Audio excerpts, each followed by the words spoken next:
Bonjour, c'est votre professeur, M. Bishoy Gamal. Je suis votre professeur de sciences pour la première préparatoire. Ça, c'est la leçon 1. Il s'appelle la matière et sa structure. De quoi il s'agit une matière? Tout ce qui est autour de nous, c'est une matière. Par exemple, le bois, c'est une matière. L'air, c'est une matière. L'eau, c'est une matière. Cuivre, fer, tout ça, ce sont des matières. Et sa structure. On va prendre maintenant, ensemble, la matière et sa structure, comme leçon 1. Les propriétés physiques de la matière. Ce sont quoi les propriétés physiques de la matière? Il y a plusieurs façons de différencier entre une matière et une autre. Par exemple, on peut considérer la couleur et l'odeur et le goût comme des caractéristiques physiques pour différencier entre n'importe quelle matière. On peut dire par exemple, pour l'odeur, on peut dire l'alcool et le parfum. L'alcool a une odeur caractéristique et le parfum a une odeur agréable. On peut très bien distinguer entre l'alcool et le parfum par l'odeur. Deuxièmement, la couleur. La couleur. Je peux très bien distinguer entre l'argent et l'or par sa couleur. L'or a une couleur jaune dorée, tandis que l'argent a une couleur argentée. Je peux très bien différencier entre une bague d'or et bague d'argent par la couleur. Les deux ont des couleurs différentes. Troisièmement, le goût. Si j'ai de sel, un peu de sel et un peu de sucre, et je voudrais distinguer entre les deux. Les deux ont la même couleur, les deux n'ont pas des odeurs très caractéristiques, mais on peut très bien différencier entre le sel et le sucre par le goût. Je peux très bien prendre un peu de sel, je le mets dans la bouche pour savoir de quoi il s'agit, et je peux très bien prendre un peu de sucre, et je le mets dans la bouche, je peux très bien différencier entre les deux goûts. Deuxièmement, la masse volumique. La masse volumique, c'est encore quelque chose de caractéristique, une propriété caractéristique physique. On va le prendre par détail dans notre leçon. Le point de fusion, le point d'ébullition, le degré de solidité, la conductibilité électrique, la conductibilité thermique, tout ça, on va les prendre ensemble dans notre leçon. On va commencer par la première. La masse volumique. La masse volumique, c'est une propriété de la matière. Ça a une loi très caractéristique, masse sur volume.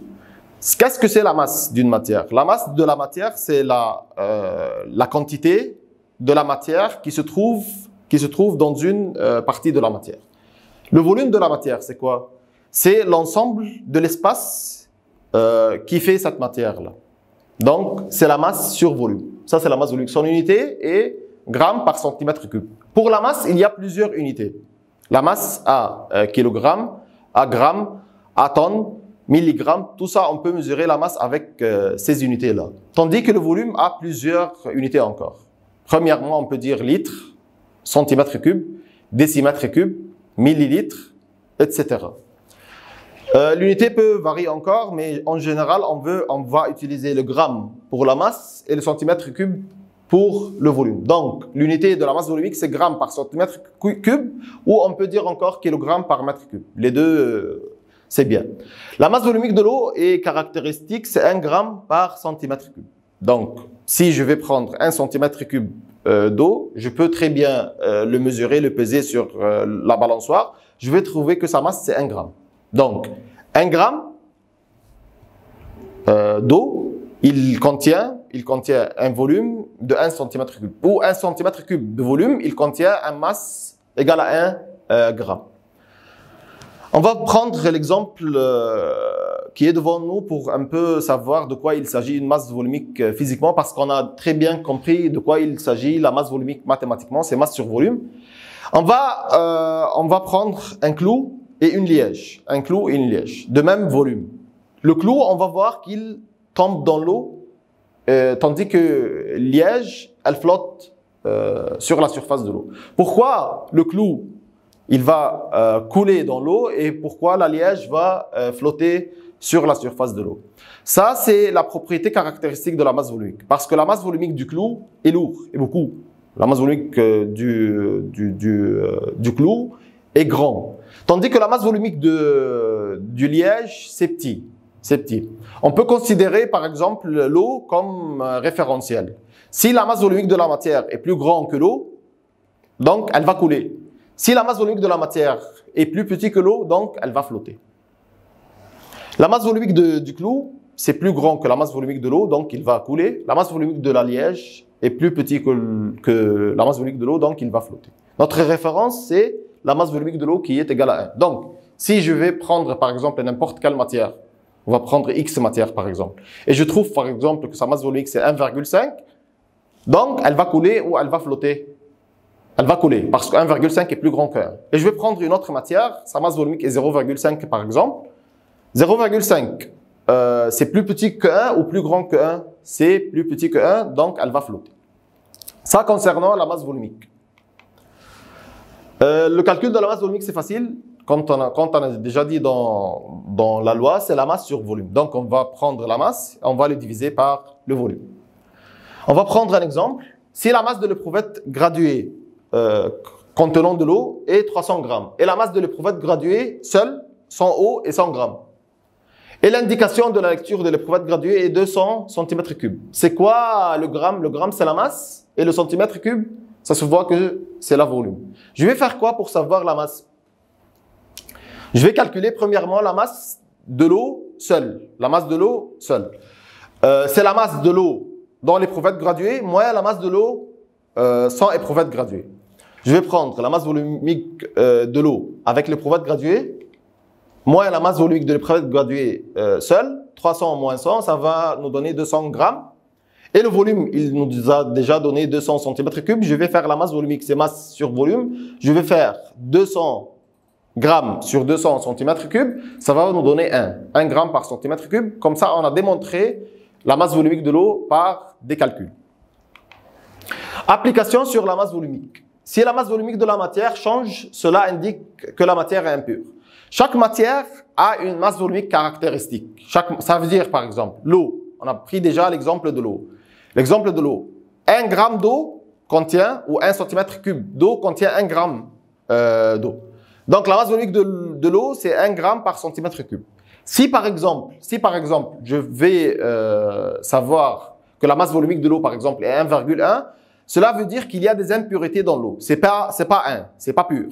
Si c'est pas 1, si l'eau n'est pas égale à 1 gramme par centimètre cube, donc ça veut dire qu'il y a d'impuretés dans l'eau. Ainsi de suite. Chaque matière a sa propre masse volumique. On ne peut pas éteindre les incendies du pétrole par l'eau. Pourquoi on ne peut pas éteindre les incendies du pétrole par l'eau? Le pétrole a une masse volumique plus petite que l'eau, donc le pétrole, il flotte sur la surface de l'eau. Et quand il y a un incendie et je vais l'éteindre, je n'utilise pas l'eau parce que l'eau est plus lourd en masse volumique, plus lourd que le pétrole. Donc le pétrole va flotter sur la surface de l'eau et l'incendie va continuer. L'eau ne peut pas éteindre le pétrole parce que le pétrole flotte sur la surface de l'eau. On remplit les ballons d'air par le hélium. Pourquoi on remplit les ballons d'air par le hélium? Parce que la masse volumique de l'hélium est inférieure à celle de l'air.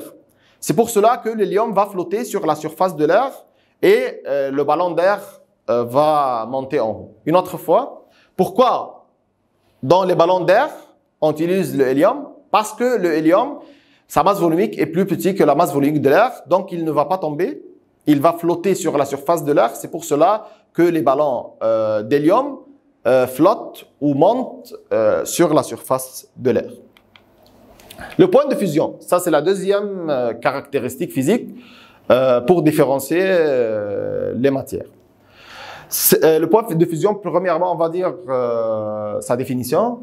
C'est la température fixe à laquelle la matière se transforme d'état solide à l'état liquide. J'ai une matière, par exemple le fer. Si je vais chauffer le fer à une très grande température, le fer, on sait qu'il est solide, il va se transformer en fer fondu. Il va se fondre à une telle température. Cette température-là s'appelle la température de fusion. La température de fusion, c'est la température à laquelle la matière se transforme de l'état solide à l'état liquide par la chaleur, par l'échauffement.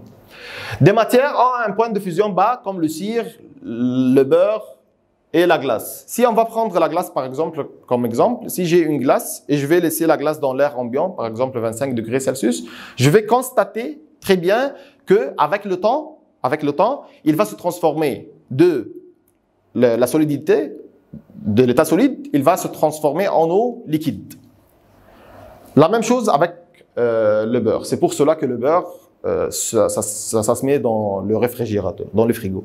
Des matières qui ont un point de fusion haut, comme le fer et le cuivre. Le fer et le cuivre, ça se trouve dans l'état solide, dans l'air ambiant. Pour le transformer à l'état liquide, je dois très bien les mettre sur une très haute chaleur. Pour augmenter la chaleur, et la chaleur va nous donner à la fin le point de fusion, la température de fusion. À cette température-là, le fer ou le cuivre va se transformer de l'état solide à l'état liquide. Si le point de fusion diffère donc d'une matière impure, encore, c'est la même chose. Le point de fusion, c'est comme la masse volumique. La masse volumique, il indique quoi? La masse volumique, il indique que la matière est pure ou non pure. Parce qu'on sait très bien que la masse volumique, c'est un nombre, un nombre fixe. Tandis que encore, le point de fusion, c'est un nombre fixe. Par exemple, le point de fusion de l'eau, c'est 0 degré Celsius. Si le point de fusion de glace, pardon, c'est 0 degré Celsius. Si le point de fusion de la glace, n'importe quelle glace, est plus haut ou plus bas que 0 degré Celsius, cela veut dire que la glace n'est pas pure, ou l'eau dans la glace n'est pas pure. Le point d'ébullition. Le point d'ébullition encore, c'est une propriété physique, comme la masse volumique et le point de fusion, c'est une propriété physique, caractéristique de la matière. On va prendre premièrement la définition de l'ébullition, après ça le point d'ébullition, après ça on va expliquer. L'ébullition, c'est le passage de la matière de l'état liquide à l'état gazeux par le chauffage. J'ai par exemple de l'eau. Si je vais mettre de l'eau à une très haute chaleur, par exemple 100 degrés Celsius, l'eau va s'évaporiser. L'eau s'évapore à une température de 100 degrés Celsius. 100 degrés Celsius. Donc, si la température de l'eau atteint 100 degrés Celsius, elle va se transformer de l'état liquide à l'état gazeux. Le point d'ébullition, c'est la température fixe à laquelle la matière se transforme de l'état liquide à l'état gazeux.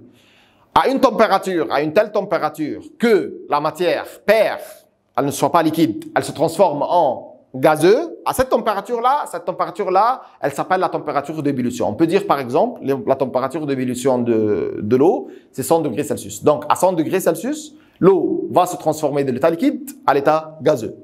Chaque matière a ses propres points d'ébullition. C'est la même chose, Si l'eau bout, son point d'ébullition, c'est 100 degrés Celsius, donc l'eau est pure.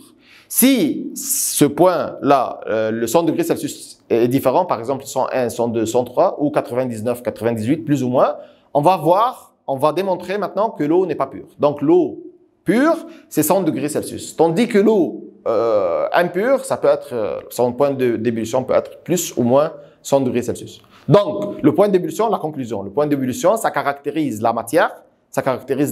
Et si le point d'ébullition est différent, de nombre qu'on le connaît, cela veut dire que la matière est impure. Application. La séparation des constituants de pétrole par la différence de points d'ébullition. Exemple, le kérosène, l'essence et le diesel.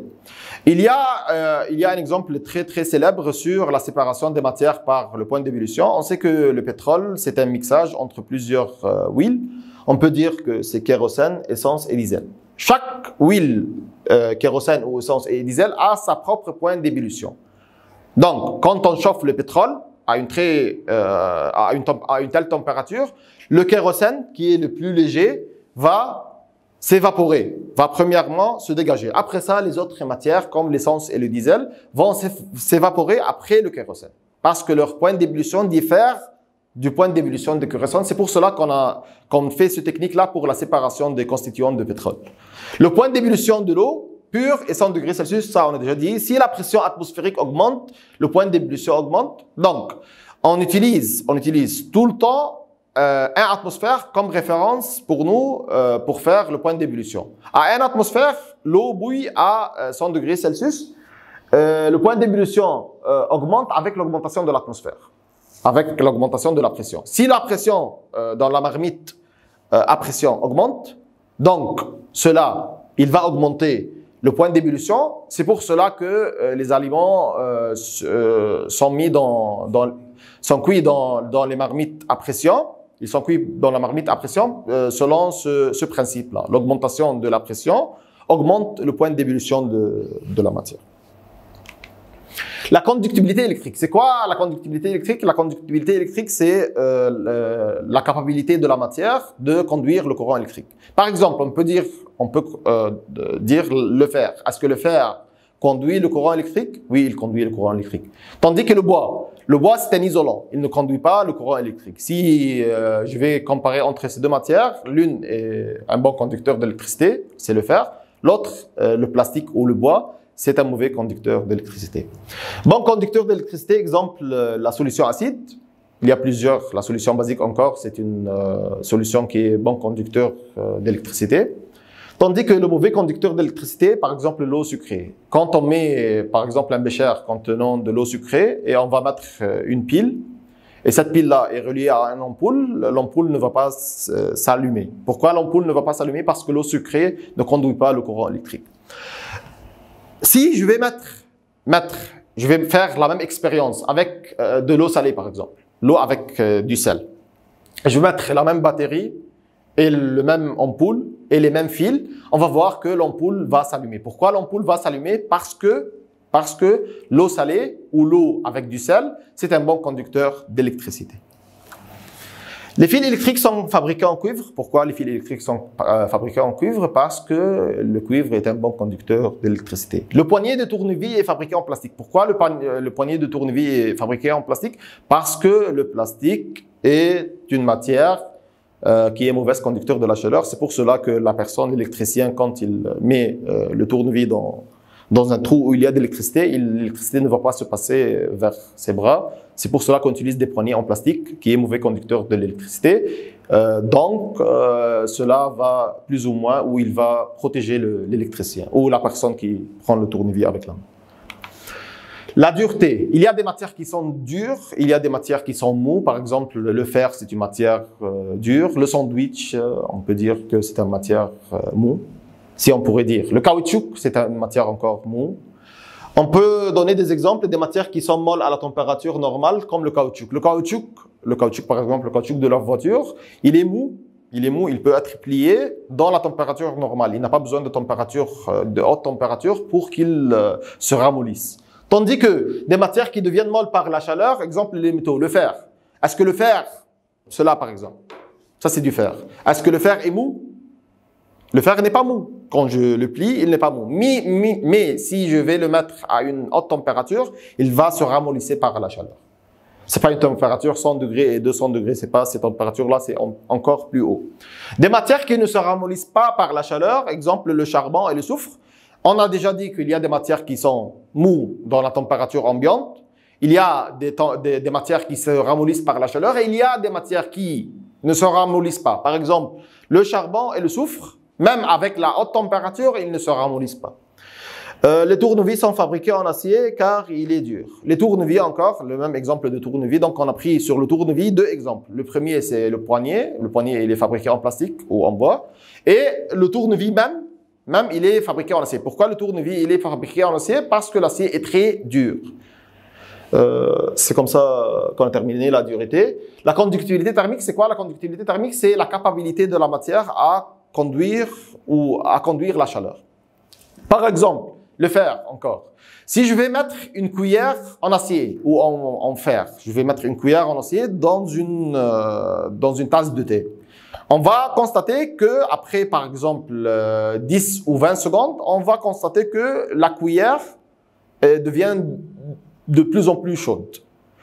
Ça, c'est une matière qui est quoi? Qui conduit très bien la chaleur, qui a une très bonne conductibilité thermique. Thermique, ça veut dire chaleur.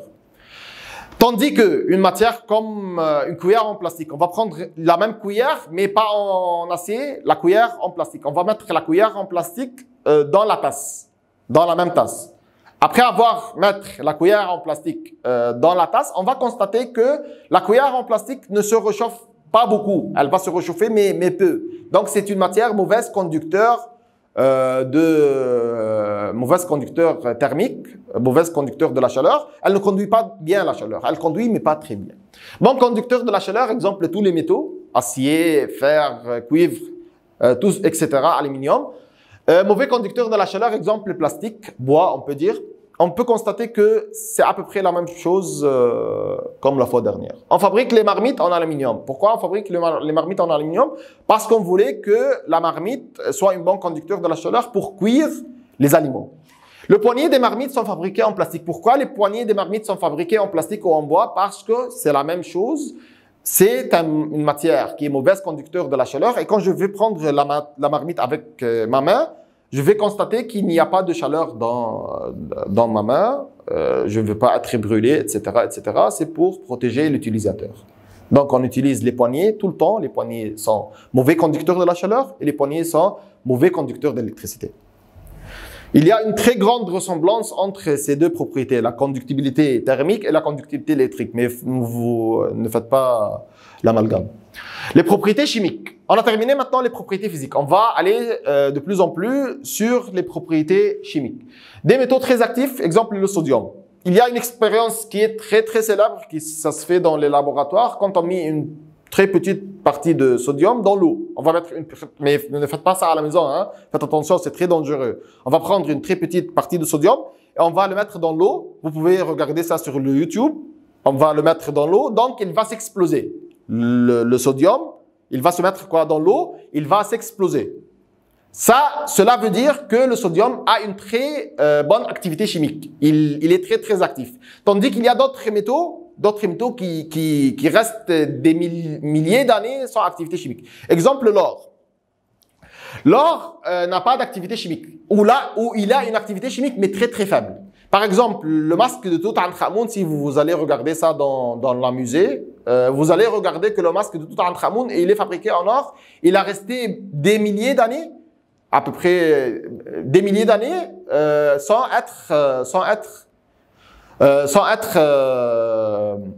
qu'il rouille. Bien des métaux peu actifs comme l'or et l'argent, on a dit, on conserve le sodium sous le kérosène. Pourquoi on conserve le sodium sous le kérosène? Parce que le sodium est très actif. On veut le protéger. On galvanise les pans pour protéger les rouilles. Qu'est-ce que ça veut dire galvaniser? C'est peindre les pans pour les protéger contre la rouille. Et en recouvrir les charges de voiture par une couche de graisse, c'est la même chose pour les protéger.